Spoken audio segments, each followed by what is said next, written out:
तहज्जुद की नमाज पढ़ने के 6 बड़े और मखसूस फायदे हैं जो कि तहज्जुद की नमाज पढ़ने से मिलते हैं। अस्सलामु अलैकुम दोस्तों, उम्मीद करते हैं आप सभी लोग खैर आफियत से होंगे।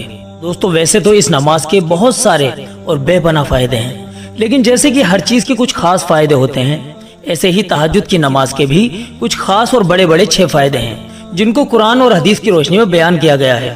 तहज्जुद की नमाज इशा की फर्ज नमाज के बाद से सुबह सादिक से पहले तक पढ़ी जा सकती है, लेकिन इसका अफजल वक्त रात का आखिरी हिस्सा है। अगर कोई शख्स रात को तहज्जुद की नियत करके सोए कि मैं तहज्जुद की नमाज के लिए उठूंगा और वो उठ ना सके, तो अल्लाह ताला उसे बिना नमाज पढ़े ही तहज्जुद की नमाज का सवाब अता फरमा देते हैं। तो हम सभी भाई बहन रोजाना तहज्जुद की नमाज पाबंदी से पढ़ेंगे तो हमें 6 बड़े फायदे मिलेंगे इंशाअल्लाह। पहला बड़ा फायदा यह है कि हम नेक लोगों में शामिल हो जाएंगे। तिर्मिज़ी शरीफ की रिवायत है जिसमें आका सल्लल्लाहु अलैहि वसल्लम ने फरमाया, तहज्जुद जरूर पढ़ा करो, ये सालिहीन यानी अल्लाह के नेक बंदों का तरीका है। तो जब हम तहज्जुद की नमाज पढ़ेंगे तो हम अल्लाह के नेक बंदों में गिने जाएंगे, क्योंकि ये नमाज नेक लोगों की नमाज है। जो अल्लाह के नेक बंदे होते हैं वो तहज्जुद की बहुत ज्यादा पाबंदी करते हैं। अब जब हम लोग इसकी पाबंदी करेंगे तो हम भी नेक लोगों में से हो जाएंगे। दूसरा बड़ा फायदा, तहज्जुद की नमाज अल्लाह से करीब कर देती है। अल्लाह के नबी ने इस नमाज का दूसरा फायदा यह बयान किया है कि इस नमाज से अल्लाह का कुर्ब मिलता है, यानी जो भी इस नमाज को पाबंदी से पढ़ेगा वो अल्लाह के बहुत ज्यादा करीब हो जाएगा, अल्लाह का वली बन जाएगा। अल्लाह के वली अल्लाह के खास बंदे होते हैं, क्योंकि ये नमाज ऐसी नमाज है जिसको तन्हाई में ही पढ़ा जाता है, और जो भी अल्लाह का बंदा अल्लाह के सामने तन्हाई में खड़ा होता है तो वो सबसे ज्यादा अल्लाह के करीब हो जाता है। हम लोग जितनी ज्यादा तहज्जुद की पाबंदी करेंगे उतना ही ज्यादा अल्लाह के करीब हो जाएंगे। तीसरा बड़ा फायदा यह है, ये नमाज गुनाहों से रोकती है।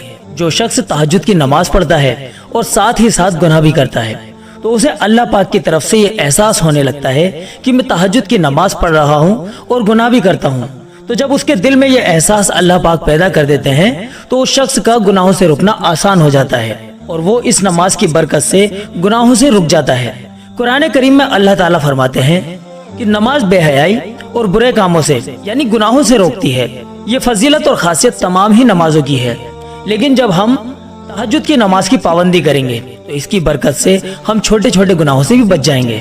चौथा बड़ा फायदा इस नमाज का यह है कि इस नमाज से गुनाह माफ होते हैं। हदीस पाक में आता है कि तहज्जुद की नमाज से गुनाह माफ होते हैं, खताएं माफ होती हैं।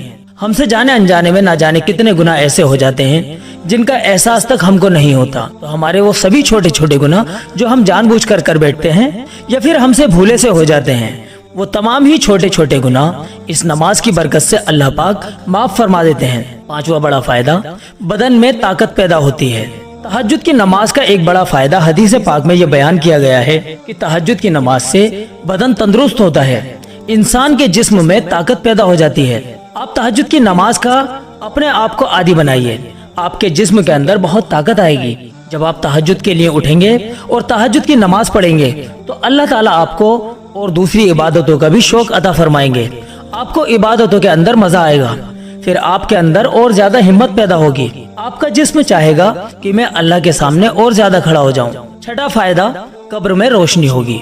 जो शख्स तहज्जुद की नमाज रोजाना पाबंदी से पढ़ेगा तो अल्लाह ताला उसकी कब्र को तहज्जुद पढ़ने वाले की बरकत से नूर से भर देगा। कब्र जो कि अंधेरी कोठी है, जिसमें अंधेरा ही अंधेरा और वीराना ही वीराना है, अल्लाह पाक तहज्जुद की बरकत से उस कब्र के अंदर रोशनी ही रोशनी पैदा कर देंगे। तो हम सभी भाई और हमारी सभी प्यारी बहनें ये सभी बड़े बड़े फायदे पाना चाहते हैं तो तहज्जुद की नमाज की रोजाना पाबंदी करें। इस नमाज की खूब पाबंदी कीजिए और हो सके तो इस वीडियो क्लिप को सदका जारिया की नियत से ज्यादा शेयर कीजिए, क्योंकि अगर आपके जरिए से शेयर की गई क्लिप से अगर किसी एक ने भी अगर अमल कर लिया तो इंशाल्लाह उसके सवाब में आपका भी हिस्सा होगा। चलिए दोस्तों, इस वीडियो में इतना ही, मिलते हैं अगली वीडियो में। तब तक के लिए आप अपनी दुआओं के साथ हमें इजाजत दीजिए। अस्सलामु अलैकुम व रहमतुल्लाहि व बरकातुहू।